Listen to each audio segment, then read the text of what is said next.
নমস্কার, সকলকে স্বাগত জানাই আমাদের চ্যানেলে। আপনার দিনটি শুভ হোক এই প্রার্থনা করে আজকের ভিডিওটি শুরু করছি। 2025 সাল আসতে চলেছে, নতুন বছর আসতে চলেছে। নতুন বছর আমাদের জন্য কিরকম হতে চলেছে, ছোট্ট একটা প্রেডিকশন দেবো এই ভিডিওতে। ওভারঅল বছরটি কিরকম যাবে এই ভিডিওতে সেটা নিয়ে আলোচনা করব। গ্রহগত ট্রানজিটের প্রভাবে কি কি হতে পারে, কি কি হতে চলেছে, ট্রানজিট গুলো কতটা ভালো আমাদের জন্য। কারণ এই বছরে চারটে ট্রানজিট, বড় বড় ট্রানজিট হবে চারটে। শনিদেব, রাহু, কেতু, বৃহস্পতি, প্রত্যেকের কিন্তু ট্রানজিট হতে চলেছে এবং সেটা কিন্তু মারাত্মক একটা প্রভাব ফেলবে প্রত্যেকের উপরে। কোন কোন রাশি এই বছরে কিরকম যেতে চলেছে এবং সংখ্যাতত্ত্ব অনুযায়ী অর্থাৎ ডেট অফ বার্থ অনুযায়ী কিরকম যাবে, সমস্ত কিছু নিয়ে কিন্তু আমি ধীরে ধীরে আলোচনা করব গোটা মাস ধরে, অর্থাৎ ডিসেম্বর মাস ধরে। আজকে যেটা বলবো 2025টা কিরকম যাবে। 2025 অর্থাৎ সংখ্যাতত্ত্ব হিসেবে দেখলেই কিন্তু 2+2+5 অর্থাৎ ইজিক্যাল টু 9 সংখ্যাটা আসছে। অর্থাৎ 9 সংখ্যা মানে আমরা মোটামুটি সকলেই জানি তার সংখ্যা 9 সংখ্যাটা। 9 সংখ্যা হচ্ছে মঙ্গলের সংখ্যা। তো মঙ্গল কি আমাদের রিপ্রেজেন্ট করছে? মঙ্গল কিন্তু ফায়ারের প্রতীক, মঙ্গল হচ্ছে যুদ্ধের প্রতীক। আবার মঙ্গল প্রচন্ড পরিমাণে কিন্তু এনার্জির প্রতীক। মঙ্গলের বছরে কিন্তু প্রচুর পরিমাণে এনথুজিয়াজম দেখা যাবে। মঙ্গলের বছরে অনেকটা কিন্তু যুদ্ধর একটা বার্তা মঙ্গলের বছর বয়ে নিয়ে আসবে। সুনামি হতে দেখা যাবে। সুনামিটা কেন দেখা যাবে? সুনামিটা কিন্তু মঙ্গলের বছর বলে দেখা যাবে ঠিক সেটা নয়। মঙ্গলের বছরে যেহেতু স্যাটার্ন জলরাশিতে একটা ট্রানজিট করতে চলেছে এবং সেটা কিন্তু একটা ভীষণ বড় ট্রানজিট। স্যাটার্নের মতো একটা গ্রহ যখন ট্রানজিট করতে চলেছে জলরাশিতে, তখন কিন্তু এই বছরে একটা জলোচ্ছ্বাস, প্রবল জলোচ্ছ্বাস হতে যেরকম দেখা যেতে পারে, সুনামিরও একটা ভীষণ চান্সেস রয়েছে। সুনামি কিন্তু কম বেশি সমস্ত বছরই হয়, কিন্তু সেটা কোনো কোনো বছরে অনেক সময় ভয়াবহ হতে দেখা যায়। তো এই বছর এরকম একটা ভয়াবহ সুনামি হওয়ার চান্সেস রয়েছে। তার সঙ্গে সঙ্গে অলরেডি কিন্তু কিছু দেশে যুদ্ধ চলছে, সেই দেশে কিন্তু আরো দেশের মানে যুদ্ধ উত্তেজনা কিন্তু আরো বাড়তে চলেছে এবং কোন কোন দেশের এখনো যুদ্ধ শুরু হয়নি, হবে হবে করছিল, সেরকমই কিন্তু একটা পজিশনে গিয়ে দাঁড়াবে এবং সেটা কিন্তু একটা বাড়াবাড়ি পর্যায়ে আমরা দেখতে পাবো। এছাড়াও এই বছরে কিন্তু অনেক বেশি হাই এনার্জেটিক হতে মানুষদের দেখা যাবে। হাই এনার্জি যখন যেখানে চলে আসে সেখানে কিন্তু রাগ উত্তেজনা বেড়ে যায়।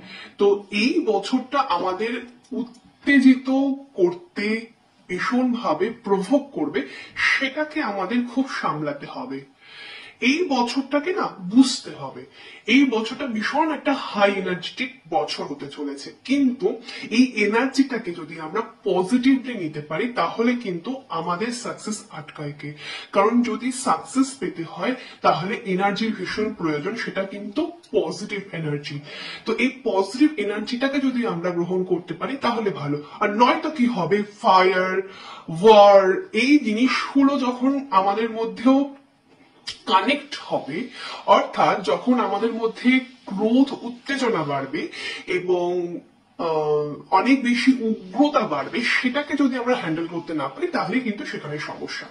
তো পারিবারিক সমস্যা, ঝামেলা, উত্তেজনা এগুলো তো লেগে থাকেই, প্রত্যেকটা বছরেই থাকে, এই বছরে থাকবে, তবে একটু বেশি বেশি হতে দেখা দেবে। কখন দেখা দেবে সেটা নিয়ে আলোচনা করব পার্টিকুলারলি। কিন্তু কিছুটা সময় যখন কিছু গ্রহের ট্রানজিট হবে সেটা কিন্তু খুব মূল্যবান সময় আমাদের বোঝা। এবার এই বছরে কিন্তু অনেক ইকোনমিক্যালিও কিন্তু কিছুটা আনস্টেবল হতে দেখা যাবে। সেটা মার্চের পর থেকে কিন্তু বেশি বেশি দেখা যাবে, যেহেতু গ্রহগত কিছু ট্রানজিশন সে সময় চলবে। তো মার্চের পরে কিন্তু কিছু ইকোনমিক্যালি আনস্টেবিলিটি দেখা যাবে এবং এই সময়টা কিন্তু যেহেতু খুব এনার্জেটিক একটা সময়, প্রচুর এই সময় মানুষের মধ্যে প্রচুর কাজ করার যে একটা ইচ্ছা সেটা কিন্তু বাড়বে। 2024 কিন্তু দেখা গেছে যে মনে ইচ্ছা রয়েছে, কিন্তু যে এটাকে কি বলে, যে এক্সিকিউশন সেটার কিন্তু অভাব ছিল। মানুষ প্ল্যান করেছে অনেক, কিন্তু এক্সিকিউশনের খুব সমস্যা হচ্ছিল। লেথার্জেটিক ভীষণ ভাবে মানুষের মধ্যে চলছিল, অনেকের সমস্যা কিন্তু ছিল, এবং সেইগুলো থেকে কিন্তু মানুষ বেরোবে, আমরা বেরোবো, এবং সেখান থেকে বেরিয়ে যখন একটা এনার্জি আমাদের মধ্যে খুব কাজ করবে, যখন মানুষ সড়বড় হবে, যখন কাজে মন দেবে, তখন কিন্তু ডেফিনেটলি এখানে একটা পজিটিভিটি ভীষণ ভাবে দেখা যাচ্ছে। যদি কোনো কর্ম করা হয় তার একটা ভালো ফল সবসময় পাওয়া যায়। যখন কাজ করতে আরো বেশি মানুষ সড়বড় হতে চলেছে, তখনও কিন্তু তার ফলটাও কিন্তু প্রত্যেকেই পেতে চলেছে। অর্থাৎ এখানে কিন্তু একটা ভীষণ পজিটিভিটি লক্ষ্য করা যাচ্ছে। সিলভার, গোল্ড এগুলোর দাম কিন্তু বেশ মাত্রায় বাড়বে, প্রতি বছরই বাড়ে, কিন্তু বেশ মাত্রায় বাড়তে চলেছে, মেইনলি সিলভার এবং গোল্ডের। যারা রিয়েল এস্টেটের সাথে যুক্ত রয়েছেন, যারা কোনো এনার্জি ইন্ডাস্ট্রির সঙ্গে যুক্ত রয়েছেন, তাদেরও কিন্তু এই সময় অনেকটা মুনাফা আসতে চলেছে এই বছরে। এই বছরে 29শে মার্চ কিন্তু স্যাটার্নের ট্রানজিট হতে দেখা যাবে মীন রাশিতে, এবং মীন রাশিতে তখন কিন্তু অলরেডি রাহু থাকছে। শনি আর রাহুর কিছুক্ষণের জন্য একটা মিলন হতে চলেছে, এবং এটা কিন্তু কিছু কিছু রাশির জন্য ভালো, কিছু কিছু রাশির জন্য ভীষণ খারাপ। এটা আমি যখন রাশি নিয়ে আলোচনা করব তখনও বলবো, এবং রাশি নিয়ে আলোচনা করলে হয়তো আমি ছুঁয়ে ছুঁয়ে যেতে পারবো, কারণ একটা মানুষের যখন ডেট অফ বার্থে কোনো নেগেটিভিটি থাকে বা পজিটিভিটি থাকে, তার উপরে ডিপেন্ড করে কিন্তু তার সারাটা বছর কেমন যাবে। তো এটা পার্টিকুলারলি পার্সোনাল বার্থ চার্টের উপরে ডিপেন্ড করছে যে সারাটা বছর অ্যাকচুয়ালি কেমন যেতে চলেছে, কিন্তু ওভারঅল ট্রানজিট কি বলছে বা ওভারঅল সংখ্যাতত্ত্ব কি বলছে সেটার একটা প্রেডিকশন কিন্তু দেয়া হচ্ছে এখানে। তো এটা বুঝতে হবে যে এই বছরের মার্চ, এপ্রিল, মে 3টে মাস কিন্তু একটু বেশি মাত্রাতেই আমাদের ভোগান্তি দিতে চলেছে, কারণ এই 3টে মাসের মধ্যে 4টে গ্রহের ট্রানজিট হবে। প্রতিটা জিনিসেরই ভালো এবং মন্দ দুটো দিকে থাকে। এই বছর কিন্তু অনেক কিছু লেট গো করাবে, অনেক কিছু মাফ করাবে, এটা কিন্তু ভীষণ একটা পজিটিভ দিক। অ্যাট দ্য সেম টাইম এই বছরে অনেকটা হেলথ ইস্যু বাড়তে দেখা যাবে। অলরেডি যারা হেলথ ইস্যুতে সাফার করছেন তাদের কিন্তু অনেকটা হেলথ ইস্যু বাড়াবাড়ি হতে পারে, বা হঠাৎ করে কোনো রোগ ধরা পড়লো, মানে শারীরিক দিকটা কিন্তু বেশ একটা অসুস্থতার যোগ রয়েছে এই বছরে। এই বছর যদি মার্সের পজিটিভ দিকটা আপনারা এনহ্যান্স করতে পারেন বা আমরা এনহ্যান্স করতে পারি, তাহলে কিন্তু হেলথ যে ইস্যুর একটা চান্সেস রয়েছে সেখান থেকে আমরা বাঁচতে পারবো। তো কি করতে হবে, একটা রেমেডি শেয়ার করছি।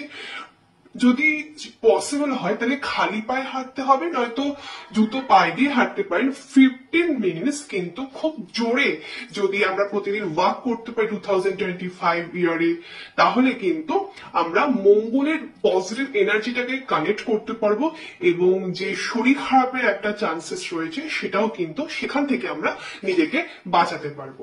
তো এটা একটা টিপস রইলো আপনাদের জন্য। নেক্সট পর্বে রাশি অনুযায়ী কিরকম যাবে বছরটি, সংখ্যা তত্ত্ব অনুযায়ী কিরকম যাবে বছরটি, রেমেডিস আর অন্যান্য কিছু শেয়ার করবো। সঙ্গে থাকবেন, দেখা হবে পরের ভিডিওতে। রাধে রাধে।